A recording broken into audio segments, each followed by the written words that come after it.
What's going on, everybody? Welcome to, I want to say, week 9 of GOALAZO here on FSI. I always try and say the game week, but I don't ever know.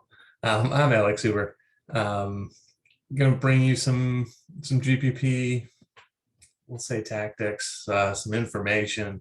This one's a little different than some of our other slates, so we'll go into it. Before we get into everything, though, please like the video if you like what we do here. Comment if you have anything to say, and make sure to subscribe to FSI for all the great soccer content, especially, but all the sports across the board. Guys have been doing great. NBA is back. Great time to be here. Okay, let's do it. As soon as I can find the share screen button. All right, so really quick, I'm gonna bring up my little mini cheat sheet like I did last week. So odds are obviously here, but this secondary number is XG from the team in the brackets and XG allowed by the team on the opposite side. So go through really quick. Everton, the biggest favorite on the slate, -144 at home against Watford. 2.5 under, nothing higher than a 2.5. Technically, this Leeds Wolves match has the highest total, just less under on 2.5, but so 2.5 -115. Watford +463, that's pretty large. So really quick, looking at this number, Everton also has the best scoring environment on this entire slate, 26.5 total. XG plus XG allowed from Watford. On the other side, Watford with the lowest by a considerable amount. Looking at the rest of these numbers, 15.5. That's about as low as we've had. So secondly, Palace. Crystal Palace. That's how you know it's a weird slate. Everton and Crystal Palace are the two biggest favorites. The only minus money on the slate. -103. -109, under 2.5, and then 23.4, which, as you can see, is not the best scoring environment relative to the rest of the slate. Newcastle on the other side, +307, 18.7 XG. They're an interesting side. Okay, so Southampton, third biggest favorite technically, +101. This is a 2.25 total with a little bit of juice on the over, so essentially the same thing. 24.3 XG. Burnley on the road, +306, 19 plus or 0.4 XG, which is actually a pretty sneaky spot considering that Leeds are the third or the fourth biggest favorite, the fourth favored team, +160. Just straight 2.5, -105 on the over and the under there. But Wolves with a 25.5 XG mark, +191. I can't believe I'm doing it again because it's let me down time and time again. But I'm going to go back to Wolves. You're going to hear me say I like Wolves a lot on this slate.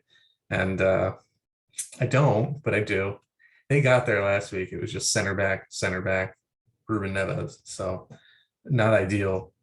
Not how I tried to get there. But I'm going to try and be a little smarter about it this time around. Okay.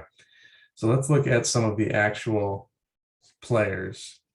I'll just run through this again. In terms of XG on the year, plus XG allowed by their opponent, it's Everton, slightly ahead of Wolves, then Southampton, then Palace, then Burnley, Leeds, Newcastle, and then Watford way down there. So in terms of ownership, I mean, you're going to see a lot of Everton. You're going to see probably a lot of Palace because they're minus money, and then probably a lot of Southampton. So that makes Wolves stick out even more to me. And then I think Burnley and Newcastle are fine spots to get to, even though they're on the road. Newcastle tends to score. So even though their scoring environment isn't fantastic, like they seem to find a way to score. So, okay. I think Rafinha and Nathan Redmond are locks in cash. Obviously, you can fade either one of them in GPP, but I think there's going to be a lot of action on both these guys in GPP lineups. So, I mean, that technically makes them more fadeable, so you can go that route. So I put Redmond in the midfield spot just so we could look at some forwards really quick. Andros Townsend at 10-5, obviously, the most productive player, a set taker, I'll say. on the biggest favorite on the slate. Now, Damari Gray took 5 out of 7 corners last week for Everton, so it's not like he's a stone cold monopoly of sets, but he still had 9 crosses. I forget who they played so long ago. But it's also Watford, so Townsend's very in play. There's a build where you can get Townsend, Rafinha, Sar, 2 studs at defense, and then just pay down at your last 3 spots, including goalkeeper. And I'll probably run that lineup, to be honest with you, if everyone starts. So I'd love to play Dominic Calvert-Lewin still, but he's still out. Alan St. Maximin, 8.6, like that's a high price, but the guy is, I think he has the 3rd highest XG on the season out of the players on this slate. I have it sorted here. So if you don't count Calvert-Lewin, this is per 90. It's Bamford, who again I would love to play. Here's Rafinha, and then all right, Callum Wilson per minute. But if you sort it by total, then all of a sudden you're getting St. Max up here. So he's generating plenty. He's very, very in play, and not a lot of people are going to be on Newcastle at that price. Like, not a lot of people are going to get to him. Callum Wilson, same story. I'm going to get to both of them. I think it's a fine spot. It's Crystal Palace. Like, they've been better, but it's Palace. Vieira hasn't turned that thing completely around. On that note, Zaha, same thing. 8-3, fine play. Newcastle loves to concede as much as they love to, more than they love to score, I should say. So Zaha's very much in play, but there's some other Palace spots that you can get to. Ismail Sarr, probably gonna be my cash lineup at 8-1. I mean, biggest dog, but he just produces. They're always the biggest dog, it seems. So I'll be there. All right. So here's our first moment with Wolves. I've been talking to Adama Traore plenty. He's dribbling a lot more. I don't know that he's shooting a lot more, and I don't think he's crossing a lot more. So at 7-7, I'll get to him here and there, but I went too heavy on that last week. I think I played him in cash too, and that was dumb. It didn't work out, but I like Wolves, so I'll probably get to Wolves. Osman Edouard has been hot for Palace. Play him. I think he'll be semi-popular, but like if he starts, play him. Richarlison, I don't believe is supposed to start, but against Watford at 7-5, obviously that's a great spot. Jimenez at 7-3.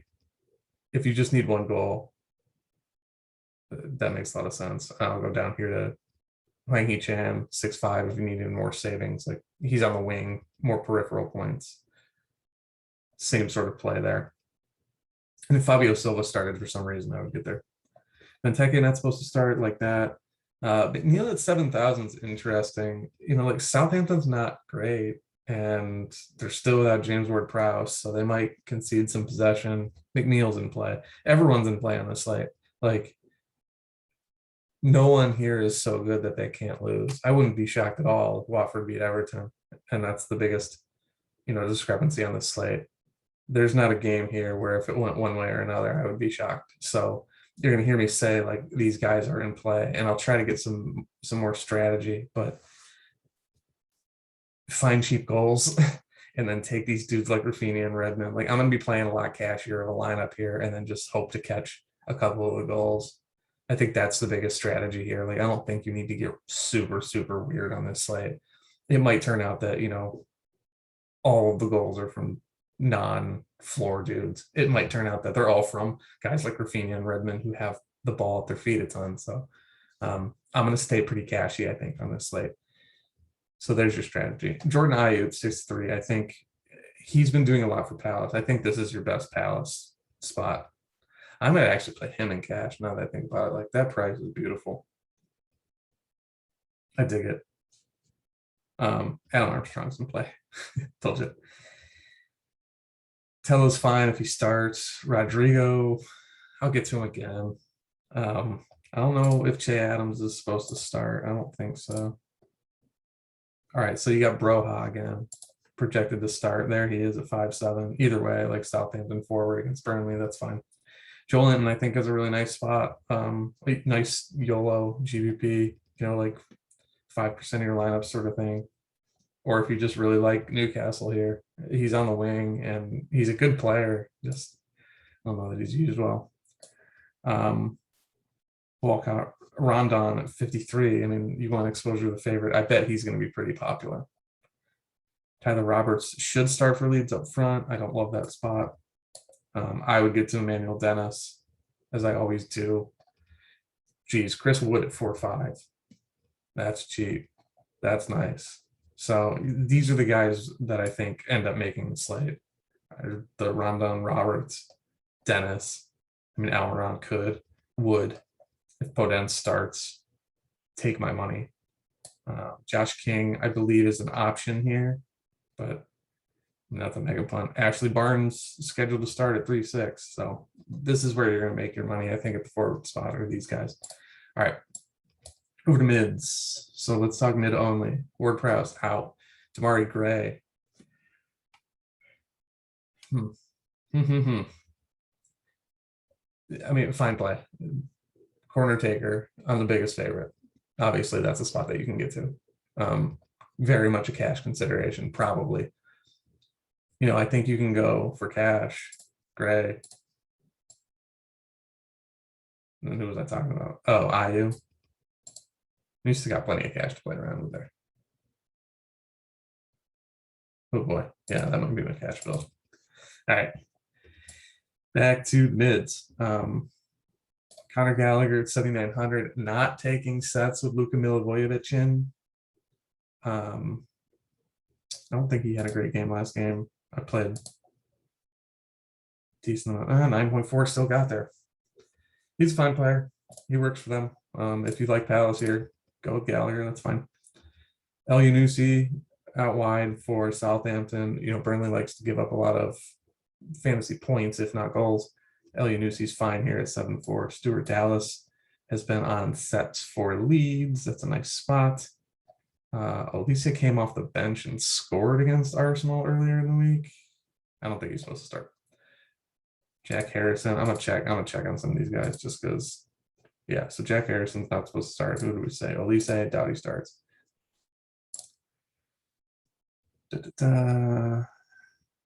Gilfie's on bail.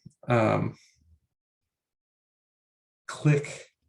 I know I talked him up last week, and then Dallas took all of his sets and whatnot. So that was a letdown for me. My bad. Willock, again, if you like Newcastle, fine pivot. He hasn't been himself. I don't think his XG numbers are good if you're in that sort of thing, which obviously I am because I talk about it so much. But fine pivot. Westwood, good floor, sneaky cash player. But I don't know that I'm gonna get to him in GPP. Maybe I will. If I play Chris Wood, why not? Ruben Neves, sure. 5.3. I mean, he's taking the set that he took the set that won last week. So it's hard to argue that. Sets plus took a shot. Armstrong. Okay, let's check on Trincao just because I don't ever remember these dudes. So yeah, it's Marcel more than Trincao.